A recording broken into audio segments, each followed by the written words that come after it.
आज हम लोग पढ़ेंगे द रोड नॉट टेकन, इस पोयम के बारे में। पोयम को पढ़ने के पहले हम लोग इस पोयम के बारे में कुछ जान लेते हैं। सबसे पहले द रोड नॉट टेकन जो है बहुत ज़्यादा फेमस पोयम है रॉबर्ट फ्रॉस्ट का, और ये सबसे पहले 1916 में ये छपा था। और जिस बुक में छपा था वो बहुत सारे पोयम थे, और उस पूरे बुक का नाम था माउंटेन इंटरवल। ये जो पोयम आज हम लोग पढ़ने वाले हैं, इसका जो सेंट्रल थीम है वह है कि रास्तों का अलग अलग होना। जब भी हम कोई रास्ते पे चलते हैं तो वो रास्ता कोई एक सीध में नहीं जाता है। बहुत बार क्या होता है, रास्ते एक से ज़्यादा रास्तों में जनरली आप देखे होंगे चौराहों पर एक से ज़्यादा रास्ता जो है वो निकलती है। तो मेन इसका थीम जो है यही है कि रास्ते कोई एक फिक्स नहीं होती हैं, और बहुत बार क्या होती हैं, अनजान रास्तों पे भी हम लोगों को चलना होता है। तो यहाँ जो रास्ता है वो लिटरल मीनिंग का मतलब रास्ता मतलब जो सामान्य रोड है, और एक फिगरेटिव मीनिंग मतलब चित्रात्मक वही रास्ता जो है वो आपका जीवन को भी शो करता है, वही रास्ता बदलाव को भी शो करता है, वही रास्ता यात्रा को शो करता है, वही रास्ता अलग अलग होने को। बहुत बार हम लोग अलग हो जाते हैं किसी इंसान से, किसी परिस्थिति से अलगाव जुदाई हो जाता है हम लोगों को, या रोमांच के बारे में भी। मतलब एक रास्ता जो है उसका बहुत सारा अर्थ है, तो वो जो है अर्थ जो है वो क्या कहलाएगा, फिगरेटिव मीनिंग कहलाएगा। तो द रोड नॉट टेकन जो है वो एक नैरेटिव पोयम है। नैरेटिव पोयम का मतलब होता है इसमें जो पोएट होते हैं उसमें कोई कहानी कहते हैं। इसके अलावा आप ये जानिए कि रोड जो है हमेशा से आकर्षित करती रही है इंसानों को, और रोड किस चीज़ को दिखाती है, मेटाफर इसका क्या है, मतलब वो किस चीज़ को इंगित करती है, किस चीज़ को बताती है। ऑलरेडी मैं बता चुका हूँ, वो जीवन को, रोड हम लोग को जीवन को भी बता सकती है, रोड हम लोगों को बदलाव को भी बता सकती है, रोड हम लोग को यात्रा को भी प्रदर्शित कर सकती है, रोड जो है हम लोगों के जुदाई को भी दिखा सकती है, या रोमांचक या किसी नए चीज़ को करने के पहले जो हमारे अंदर एक रोमांच एक्साइटमेंट होता है उसको भी बता सकती है। अब हम लोग जानते हैं पोएट के बारे में, तो ये जो है यही है हमारे रॉबर्ट फ्रॉस्ट, और ये एक अमेरिकन पोएट थे। और न्यू इंग्लैंड का जो वास्तविक जीवन था, ग्रामीण जीवन था, उस सिचुएशन को, उस भाषा को वो बहुत ज़्यादा एक सामान्य इंसान के तरह उन्होंने अपने पोएम में, अपने वर्क में वो प्रदर्शित किया है।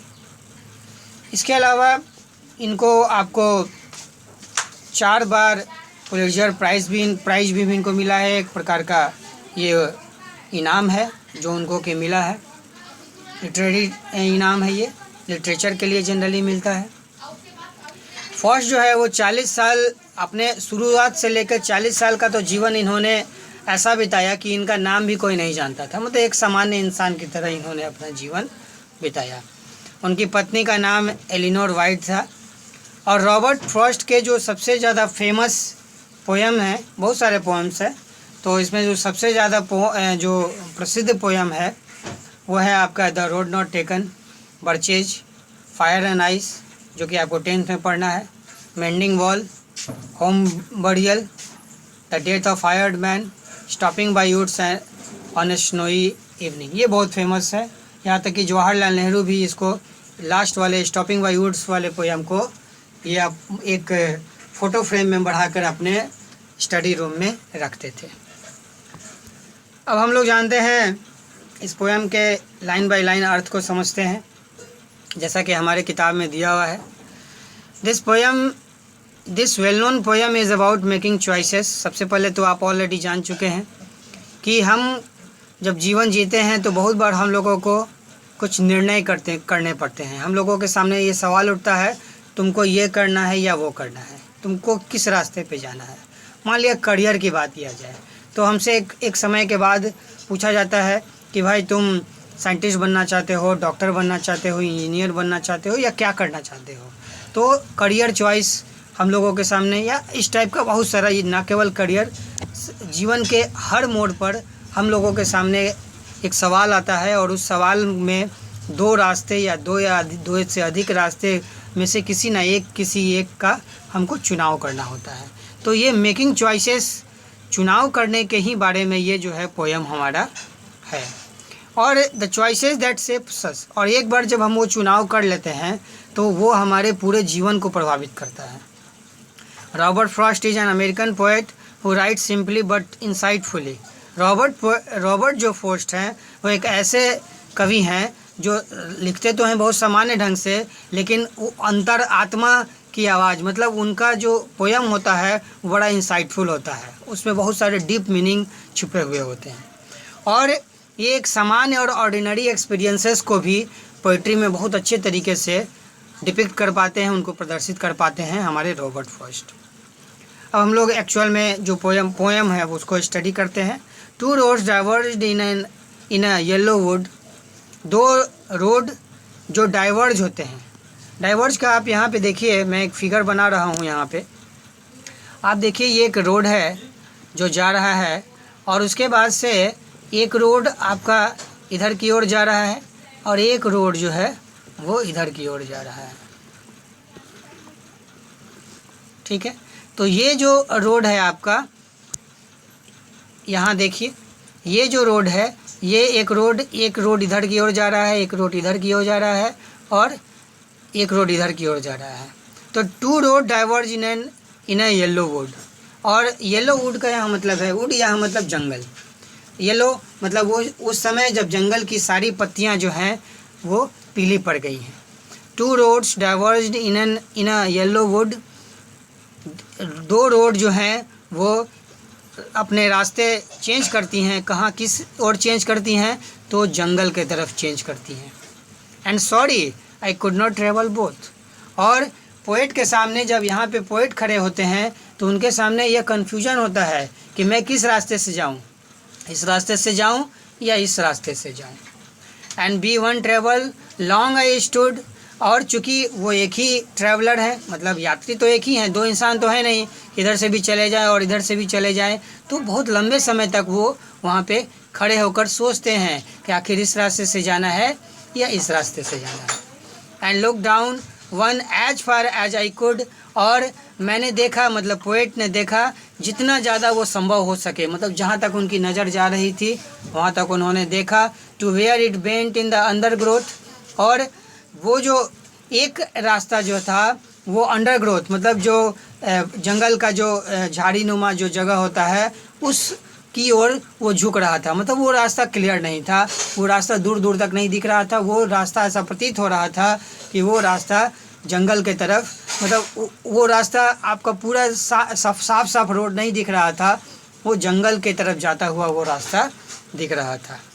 Then took the other just as fair and having perhaps the better claim, और उसके बाद एक दूसरा रास्ता था, वो एकदम दूर दूर तक साफ दिखता था, और ये रास्ता अपने बारे में बताता था कि शायद मैं ज़्यादा अच्छा हूँ, क्योंकि एक रास्ता तो जंगल अंडरग्रोथ की ओर जा रहा है और वो पूरा दूर दूर तक नहीं दिख रहा है कि वो क्लियर है, लेकिन दूसरा रास्ता जो है वो क्लियर दिख रहा था पोएट को। Because it was grassy and wanted wear, और उस पर घास भी थे और वांटेड वियर, जब लोग उस पर चलते थे पैर से तो वो जो वहाँ के घास थे वो कुचले जाते थे, तो उसी के लिए पोएट ने ये वांटेड वियर का इस्तेमाल किया है कि वे घास जो दूसरा रास्ता था इस पर तो बहुत लोग नहीं चले थे या नहीं के बराबर लोग चले थे, तो ये इस रास्ते पर वांटेड वियर मतलब उसका जो रास्ता था वो कुचला हुआ, उसके जो आपके घास थे वे कुचले हुए नहीं थे, मतलब उस पर चलने का कोई निशान नहीं था। लेकिन दूसरा रास्ता जो था इस पर कुचलने का मतलब जो जब आदमी चलता है तो घास जो है उस पर पैर पड़ता है तो वो घास क्या हो जाता है, दब जाता है, कुचला जाता है। तो सेकंड रास्ता जो दूर दूर तक लग रहा था कि हाँ लोग इसी पे जा रहे हैं, और वो दूर दूर तक साफ दिखाई भी दे रहा था वो रास्ता। Though as for that the passing there had worn them really about the same, लेकिन जहाँ तक यहाँ तक की बात है, अंडरग्रोथ तक ही नहीं सामने तक की बात है, तो दोनों पे लगभग ऐसा लग रहा था कि दोनों पर इक्वली चला गया है। मतलब इस रोड पे भी लग रहा था जो कि जो बहुत दूर तक साफ तो नहीं दिख रहा था, और ये जो रोड है जो बहुत दूर तक साफ दिख रहा था, ये दोनों थोड़ा दूर के लिए तो लग रहा था कि दोनों इक्वल चला हुआ है, ऐसा लग रहा था कि दोनों तो सेम ही है। and both that morning equally lay in lips no step had trodden black। और दोनों ही रास्ते पर आपके जो ये एक रास्ता ये और इधर जो जा रहा है और एक जो रास्ता इधर जा रहा है, तो दोनों ही रास्ते पर क्या दिख रहा था? इक्वली ले, जो पत्तियां थी, जो पत्ते गिर रहे थे वो उसके ऊपर, दोनों ही रास्ते के ऊपर पत्तियां जो गिरी हुई थी, और इक्वली ले, इक्वल मात्रा में दोनों के ऊपर उस जो ढका हुआ था रास्ता। इन लीव्स नो स्टेप है ट्रोडन ब्लैक। और अभी जिस समय पोएट वहाँ पहुँचे हैं, उस दोनों ही रास्ते पर कोई रास्ता चला हुआ नहीं था। मतलब कैसे पता चला पोएट को? तो ये जो पत्तियाँ थी, जब उस पर जब कोई चल जाता तो वो ब्लैक हो जाता, येलो से वो पत्तियाँ ब्लैक हो जाती। लेकिन जब पोएट दोनों रास्ते को देख रहे थे तो दोनों ही रास्ता जो है वो पत्तियाँ ब्लैक नहीं हुई थी। मतलब दोनों, जिस समय पोएट वहाँ पहुँचे थे वहाँ रास्ता, दोनों ही रास्ता जो है वो चला हुआ नहीं था। Oh I kept the first for another day. और जो साफ़ सुथरा वाला जो रास्ता है वो पोएट जो है उसको छोड़ देते हैं। वो सोचते हैं कि चलो इसको कभी दूसरे दिन चलेंगे। Yet knowing how way leads on two way I doubted if I should ever come back. लेकिन उस रास्ते पे पोएट जो चलते हैं, जिस रास्ते पे उनको डाउट था कि हो सकता है यहाँ से फिर वापस लौट पाऊँ या ना लौट पाऊँ। क्यों? क्योंकि ये रास्ता तो अंडरग्रोथ की और जंगल के ऐसे रास्ते की ओर घूमता हुआ दिखाई दे रहा था जो दूर दूर तक साफ़ नहीं दिख रहा था। ऐसा लग रहा था ये रास्ता जो है जंगल की तरफ जा रहा है, और ये रास्ता जो है साफ साफ दिख रहा था।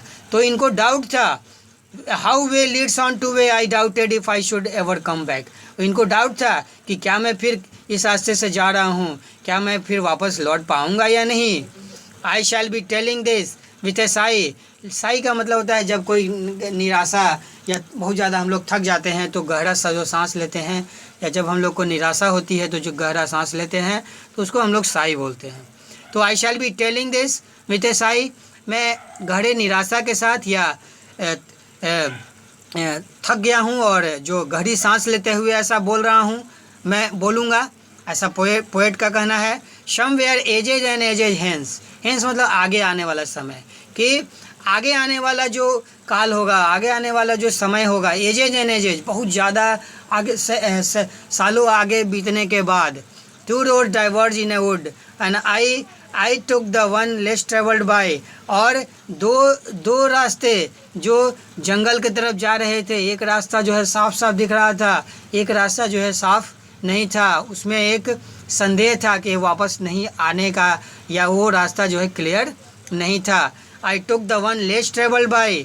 और पोएट जो हैं उस रास्ते पे जाते हैं जो लेस ट्रेवल्ड बाय, जिस पे बहुत कम लोग चले थे। मतलब वो एक रोमांचक एक ऐसा रास्ता चुनते हैं जिस पे बहुत सारे लोग नहीं चले थे। And that has made all the difference. और ये जो रास्ता वो चले तो ये उनके आसपास के जो लोग थे उनसे एक डिफरेंस, मतलब वो एक सामान्य रास्ता नहीं था, वो एक विशिष्ट रास्ता था जिस पे कि पोएट जो है चले थे, और उनका पूरा जीवन जो है उस रास्ते से चलने से प्रभावित हुआ।